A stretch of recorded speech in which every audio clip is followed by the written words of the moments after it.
माझी मातीच्या पाठीवर गाडीच्या मिठीनं शाळा सुरू झाली. मला शिकवलं मला विनवायला क्रांतीचा कवी त्यांनीच विनवायला शिकवला मला. न्यायाचा नवी त्यांनीच निर्वायाला शिकवला मला.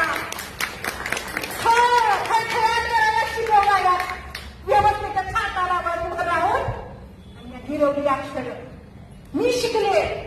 या शिक्षणाने मला कळवलं मुलीनो, कळलं मुलीनो. एकटी साऊ शिकून काही व्हायचं नाही. माझ्या माय बहिणी शिकल्या. माझ्या माय बहिणी शिकल्या. 1848 ला पुण्यातल्या भिडेवाडीत